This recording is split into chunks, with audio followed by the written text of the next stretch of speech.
This episode is brought to you by Global X. Since 2008, Global X ETFs has been committed to empowering investors with unexplored, intelligent solutions. Global X specializes in exchange-traded funds that offer exposure to the artificial intelligence ecosystem, including themes like data centers, robotics, semiconductors, and cloud computing. To learn more about Global X's entire suite of ETFs, from covered calls, fixed income, emerging markets, and more, visit globalxetfs.com. G'day and welcome to the Manage Self, Lead Others podcast, mainly for experienced and aspiring people managers.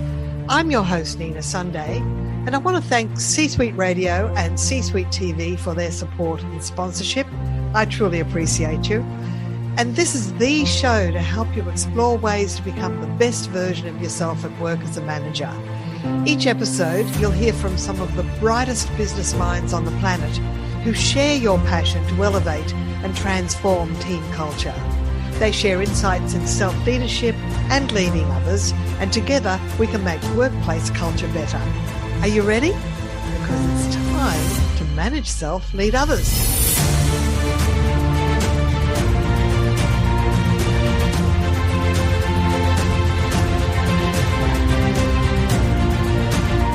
Imagine living in months of darkness.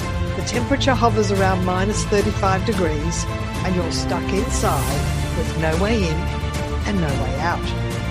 Rachel Robertson will reveal how she kept her team inspired and productive through Antarctica's long, dark winter. She explains why respect trumps harmony and how she built a culture of collaboration, integrity and trust. And where she managed everything from a search and rescue following a plane crash to resolving a peaceful settlement to the Bacon War. Please welcome Rachel Robertson. Thank you for having me, Nina. Good to see your face. Look, it was March 2019 that we shared the stage in the days when you could have 640 people in an audience sitting close together. Those were the days. That's actually where we met, and that's where I first heard your fascinating story about leading people in Antarctica. So that's what we're going to talk about today, and also your book, Respect Trumps Harmony. But so welcome, and just tell me a little bit about what attracted you to apply for a leadership role in Antarctica. What was the title of the role that you applied for? I mean, you had your MBA from Melbourne University. You had some leadership experience, and you went, "Oh, I think I'll go down to Antarctica." How did that all happen? It was hilarious. I laugh. Every morning I get up and laugh because it was accidental. It was completely accidental. Right. And I saw the job advertised in the newspaper. And what intrigued me was that the Antarctic Division, who's the employer, was recruiting for personal qualities. So they were recruiting for resilience, empathy, and integrity. And I had customer service staff at the time, and I was trying to recruit for the same qualities, and I was struggling. I'm thinking, how do you recruit for empathy? What's the question I asked Nina at her interview to find out if she's got empathy? So this is the truth. I thought my fiendish plan, I'll apply for the job. I'll hopefully get to the interview stage, and then I'm going to copy all their questions and I'm going to bring them back to my company. I never wanted the job. I never thought I'd get it, never intended to get it. And then they ring me and offer it to me. And I thought, and it was the role of station leader, so managing the whole station. And I thought, you know what? I'd rather regret what I did than regret what I didn't do. And that is the only reason I went, was that I'd rather do it and go, oh my goodness, what have you done? Than look back 10 years from now going, oh, I wonder what would happen. So exactly. Life offers you opportunities sometimes almost from out of nowhere. And you're right, you'll always wonder what would have happened had I said yes. And so it's a credit to you, Rachel, that you were willing to get out of your comfort zone. I mean, how much do you like the cold? I hate the cold, and I'd never skied.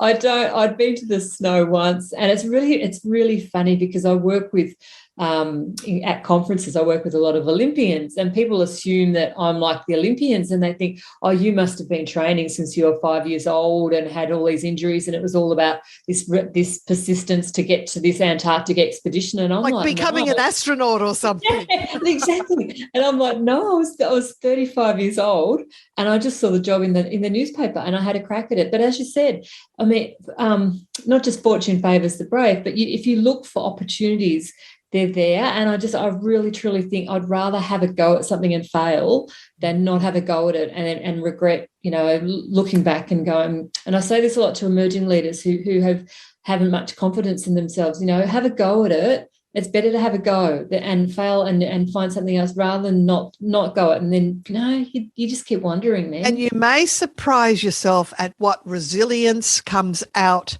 that you didn't know you had, because until you're tested, you don't know what metal you're made of. Isn't that right?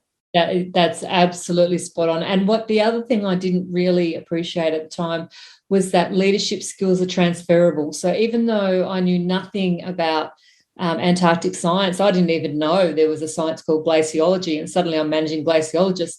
And what I learned was the leadership skills of negotiation and performance management and consulting and leading. They're all you can transfer them from any setting. And so once I recognised that, I realised I'm not actually managing a glaciology program or a capital works program. I'm managing people.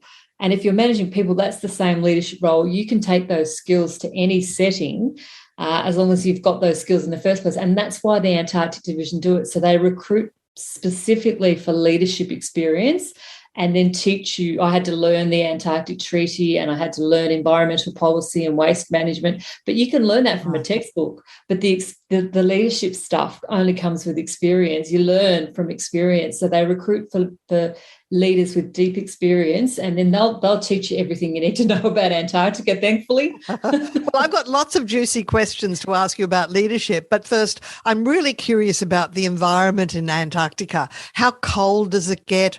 How long is it dark? Just a little bit about that. Do you see penguins and whales? What do you see? Tell us, paint a picture for us. Yeah, look, and I got it wrong. I thought it was completely white. I thought it's beautiful and white. It's not. The sun in summer, the sun hits these crystals in the sky and they refract light. And so there's greens and pinks and blues and colours that don't even have names. And so in summer it's beautiful and colourful, and the penguins are there, the emperor penguins and the Adelie penguins and the seals. In winter, it's completely different. Winter, it's dark 24 hours a day. We can't go outside. We're stuck indoors with just the 18 of us. There's no wildlife. It's boring. It's a Groundhog Day. It's a completely different setting. There's also, in summer, there's 120 people. So they're all our scientists doing climate change research. So we've got 120 people there in summer. So it's like a big, massive party. It's fantastic. And then in winter, for me, it's a very different role. It's around morale and keeping people motivated, and completely different in winter. But it's a stunning, absolutely stunning place. So what was the biggest crisis you had to deal with during the 12 months you were there? Probably the biggest one was we had a plane crash. We had a bolt sheared off the landing gear, and I've got 4 people stranded 500 kilometres away. Now, they had 10 days worth of food on board, which is standard operating procedure. But until I could get an engineer out there to fix this plane, they're stuck there. And here I am, I've never managed. I'm managing a search and rescue for the lives of 4 people, and I'm like, oh my goodness. And it was just, the team were brilliant in a crisis, because for leaders, when you're leading in a crisis like that, it's not just the crisis reaction. You've also got business as usual. So while I'm trying to find a way to get an engineer out there to fix this plane, I've also got another 112 odd people on the station who need to be reassured. And I learned a lot about being seen to be leading. So it's not enough in a crisis just to be leading. You actually need to be seen to be leading. So even though my natural instinct was to work with the search and rescue team and rescue these people, work out what are our next steps, I made myself leave the control centre and walk around the station and walk into the lunchroom and say hi, so people could ask me questions and see me. And that seemed to reassure them that it's under control, because my natural instinct was to stay and manage it. But I realised if they don't see me or hear from me, then they'll fill in the gaps. And sometimes the gaps are the worst. Yes, because it's like you're withholding information, and by being visible, you're leading from the front. And if you're calm, they'll be calm. In the summer, you had about 120 people. What is the size of the team? What does it reduce to in the winter? So winter, we have 18 people. And the very big difference in summer is that it's like a big company. And if somebody is irritating you or annoys you or pushes your buttons, you can avoid them. You avoid them. You just don't see them for 100. You don't see them. You can just stay clear. But when there's only 18 of you, if someone's pushing your buttons, it's really hard to hide. And that's why my ethos or going in, my main goal was I was really frightened that someone would spiral with depression or someone would explode with anger, because I didn't feel like I had the ability or the tools to deal with either scenario. So I thought, how do I create a culture where we speak up, where we deal with stuff like adults, we speak up, we raise the issue, and then we move on.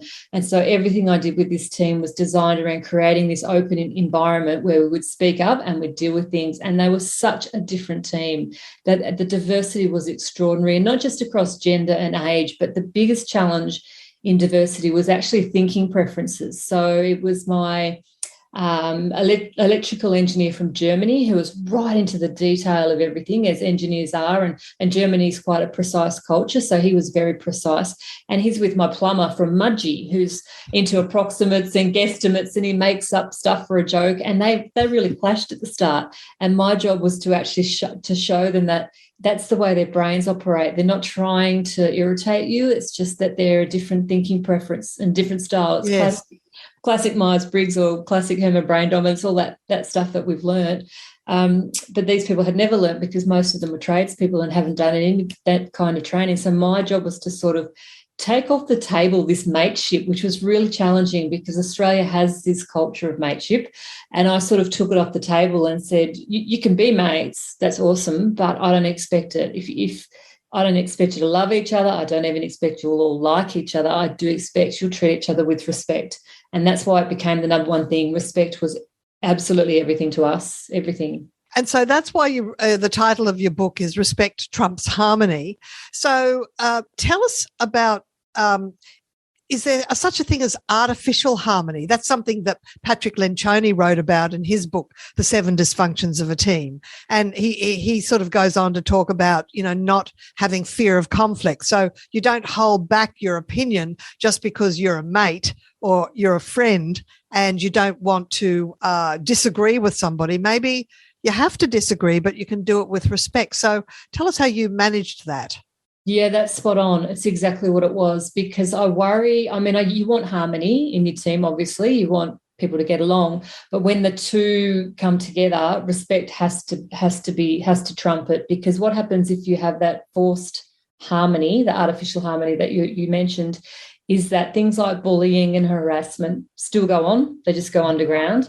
Innovation is stifled because people, if we're in a meeting, they're the meetings where people sit there and nod and go, yep, and then walk out and go, that's not going to work, because they're trying to keep the peace. They don't want to offer a difference of opinion or a different idea. But I think most importantly, in terms of safety and mental health, when you've got that artificial harmony, if somebody is doing something unsafe, people walk past it. They say, I don't want to get involved, I'll stay out of it. And with mental health, if people are saying, it's like one big happy family and we're really great, no one puts their hand up and says, actually, I'm not so great right now. And, it's an illusion. A team built just on harmony, when it's put under pressure, that's when it shatters under pressure, if it's just on that harmony. My team were great. In the plane crash, they were fantastic in an emergency, but it was never because we loved each other and half of them didn't like each other. It was just because we had a foundation of respect.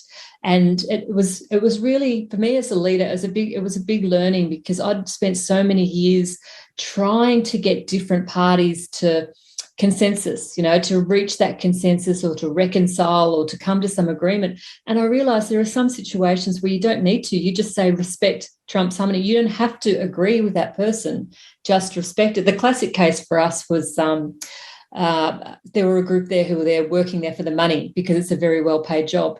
And that really annoyed the other people like myself who were there for the experience and the wildlife and the lights and the auroras. And one of them said to me, it's really annoying that they are just here for the money and they haven't even left the station once to go and photograph wildlife.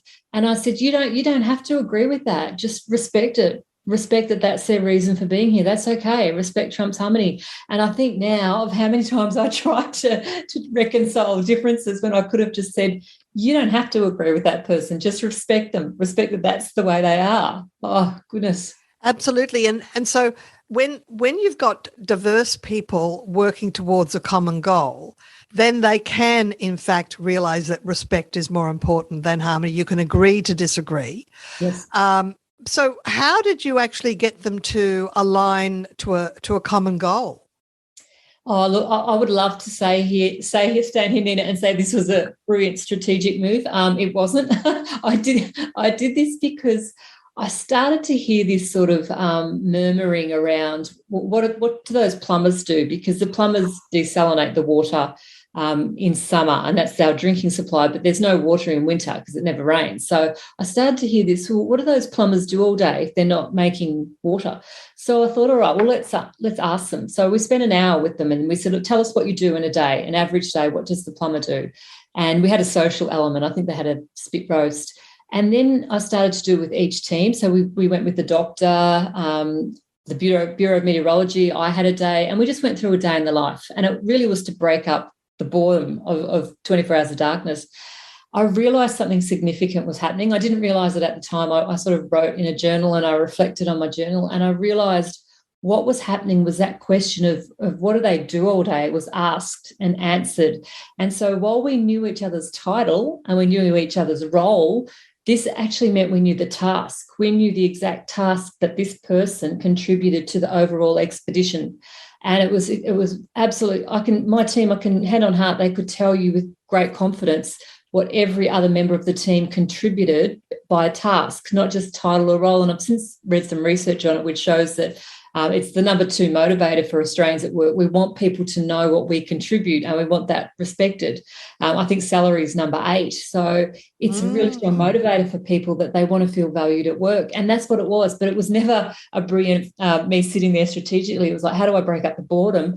But it was only through my own self-awareness and reflection that I realised this is powerful. This is actually showing specifically every day what this person does. And sort of that coat hanger, hang their hanger on top of the overall goal for the expedition. So it was really powerful, but it was all accidentally powerful. Yes, well, of course, what you're describing there in the beginning is the silo effect, which is this us and them mentality that starts to appear. And what you've actually created is a really good tactic to overcome it, which is just get to know what people are doing. And in fact, when I've sort of worked with teams, I'll see the silo effect come up and I'll say, well, you teams just need to get together and find out what each other does. And often, if you get to know somebody, you'll learn to like them and then you start to trust them. So that's know, like and trust principle. That's spot on. The other thing I did accidentally, just to break up the boredom again, was I had a Super Tuesday, which was just, I said, anyone who's got a special talent, who wants to teach the community a special talent, put your hand up. And I honestly thought maybe 1 or 2 people would put their hand up. And I put a little note up in the foyer and you could sign up, a sign-up sheet. Within an hour, it was all subscribed. Each of the 17 had written something. And we had someone talk about living in Prague for a year. Someone taught digital photography. One of the guys taught Italian, how to speak Italian. And so again, what that did was build respect. All of us have got these amazing skills and abilities that you don't see at work, that we don't bring to work, all these amazing talents. Yes. You don't necessarily see at work. And so it brought all of that to the person. So even though you could still sit there and say, look, they're not my cup of tea and I wouldn't choose to hang out with them, but gee, I've got to respect the fact they speak 3 languages. I mean, that's pretty impressive. So it was everything was to build that respect into the team. And again, it was a bit controversial at the start because typically the stations were run more along a sort of military command and control, mateship kind of setting. And I've, and I was told by one person who'd been before, oh, we're brothers in arms, we die for each other. And I said, well, no, we're a federal government workplace. I won't break a nail for someone else, Like I went, wow, what a weird sort of concept. But so I took a more corporate leadership style down there, which was quite early. It was one of the first times that had happened, and it was a bit sort of a bit reactionary, but it built respect in the team. It really did. That's fantastic. And what would you say is a leader's true role then? Wow, that's a good one. For me, for down there, particularly, well, I'll tell you, I had a tool, I think you may have heard me talk about, called No Triangles, which is... Yes, I want to hear about that. Yeah, it's one of your team rules, yeah. It was I don't speak to you about Nina. If I have something to talk to Nina about, I go directly to her. And it was designed to build respect in the team and take pressure off me. What I didn't anticipate would be my role as the leader, but which the question you asked, what was my role? I spent 2 months coaching the guys on how to have the conversation. I never anticipated that would be my job. I never did. But when I looked at it and thought, look, what's more important? If I can give them the skills to have those difficult conversations directly, that takes so much time and pressure off me. It's worth investing in that time. Now, there's no way I thought that's what I would be doing, but it was something that I made a call. If I can coach them around how to approach each other professionally, respectfully, and in a timely manner, that's going to, again, build respect in the team, but also freed up my energy, because those conversations are exhausting. And I'd sit there thinking, oh, I need to go and see so-and-so. They're one of my best expeditioners and I haven't spoken to them, for a couple of days. I need to go and say, you're doing great. But I was so darn tired from these conversations that I didn't have the energy. So as soon as I did it, suddenly I've got all this energy and productivity available. It was amazing. Oh, isn't that interesting? Because they were actually dumping on you and you said, no, I won't accept that. You have to have your own conversation, but also you empowered them. Is there a particular template or, 4-step process that you succinctly taught them that helped them find exactly the right words to say, or? That's a brilliant question, and there is, and it's because a lot of us have had that training in corporate roles, but these weren't corporate people. There was mostly tradespeople and scientists, and so we came up with this thing called a LADAR. It's just a language radar, and it's like a sonar. Those submarines that go ping. That's right. Ping, I can hear the sound in my head. I won't try and replicate it. It's that sound. So what happens is the words that make that sound go off in your head, and they're words like everyone, no one, always, never. So the absolutes. So never say never. My team wouldn't come to me and say, oh, Rachel, everyone thinks, because straight away I hear the sonar, the ping, and I'm like, everyone. They say, oh, well, not this one and not that one. Okay, so it's not everyone, it's you. Same as if you say, I need to sit with you, I need to talk to you because you're always late for work. The minute always is out of your mouth, I'll say, well, last Tuesday I was 30 minutes early. And then it becomes really emotional, and that's what I had to teach them or coach them, to take the emotion out and deal with facts. So the fact is you are due here at 8:30. The fact is you arrived at 9 o'clock. They're facts. We had a conversation last week. You said there's no reason you can't get to work on time. These are facts. You can't argue with facts. Now, one of the stories you talk in your book, you talk about the Bacon War and the fact that it was indicative of a deeper issue. Tell us about that. The baker, I had no idea, honestly, until one of the team came to me, the plumber, and he said, we need to have a meeting to decide how to cook the bacon. Why? Because the plumbers like it soft and the diesel mechanics like it crispy, and we need to have a meeting so you can decide how it should be cooked. And this, on a Monday morning. So the chef cooks every other morning. We're only talking about Monday mornings here. And I got to the bottom of it. I did the root cause analysis, so those 5 whys, why, I got to the bottom of it. It turns out the relationship between the two teams had broken down over the use of a vehicle, and they thought the other team was deliberately cooking the bacon the opposite way to irritate them. And I thought, wow, this has actually got nothing to do with bacon. It's about respect. They're feeling disrespected. And I started They created a whole story in their head too that was a made-up story. It was because I said, well, I'll tell you the 5 whys. So they came and presented. They said, can we have a meeting about the bacon because the plumbers keep cooking it the opposite way? So my first why is that an issue? Because we've asked them, they don't listen to anything we ask them to do. Why is that a problem? Because we've asked them not to throw their tools in the back of the ute because it creates more work for us as diesel mechanics. Why is that a challenge? Because we've already got a full works program. Well, why is that an issue? Because they're creating more work for us by throwing the tools in. Why is that? Why does that bother you? Oh, because it's disrespectful. I'm like, bang, there it is. That's what it was actually about, respect. It was nothing manifested in the bacon. And so then we identified all of these little things. And the classic one was dirty coffee mugs, you know, and those offices that you walk into and they have a sign saying your mother doesn't work here. Put your dishes in the dishwasher. And people say to me, oh, it's only dishes. And I'm like, no, it's not dishes. It's disrespectful. It implies my time's more important than your time. So I'll leave my stuff lying around and you can pick up after me. But also it's called the ladder of inference, where people assign a motivation behind a behaviour that may or may not be true. And then often it springs from they're disrespecting me. So that's why if you can deal with situations, confront with them early, and fast feedback, then you're going to prevent that resentment that comes up. So so it seems like you came up with a really good plan to circumvent that problem. Now, I know you've worked with about more than 1,500 teams in Australia and probably around the world. Is that right? That's true, yes. What other leadership insights, as we sort of draw to a close, what other leadership insights do you think our audience of managers and leaders who lead teams, what do you think they need to, that you can share with them that they might need to know? I think the big one I hear a lot of where I go is that leaders aren't leading, and there's things ending up in HR that shouldn't end up in HR. They should never be escalated that far.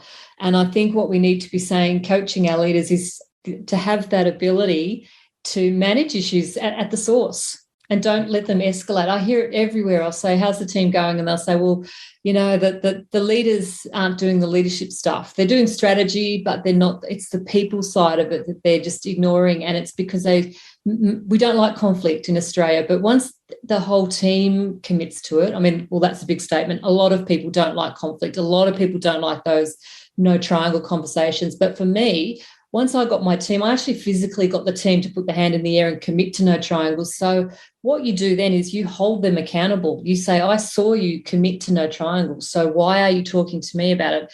And you can hold them accountable. And what it means is it sorts out these issues down here before they escalate up to the managers and then to HR. And I hear that everywhere. Rachel, your story is absolutely fascinating. Antarctica is such a magical, mysterious world, and you've demystified it for us. But not only that, you've given us some really interesting operating principles that any manager can use, any leader can use in working with their own teams. So thank you for your generosity and your conversation today. It was very insightful. Thank you. Thanks, absolutely my pleasure, and thanks for the laughs too. I think some of us we sometimes need to have a bit of a laugh every now and again. So thank you for making it such a joy. Oh, my pleasure. Well, you're an easy person to speak with. Thank you. Thanks a lot. Thanks. This episode, we've been speaking with Rachel Robertson on the Manage Self Lead Others podcast for experienced and aspiring people managers. I'm your host, Nina Sunday. We interview experts who share insights on how to elevate and transform team culture.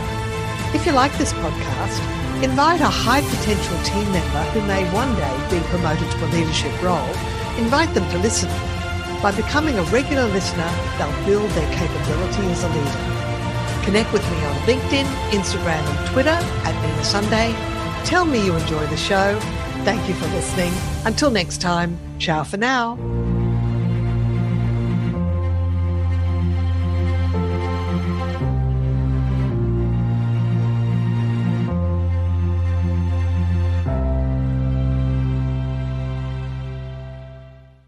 This podcast is a part of the C-Suite Radio Network. For more top business podcasts, visit c-suiteradio.com.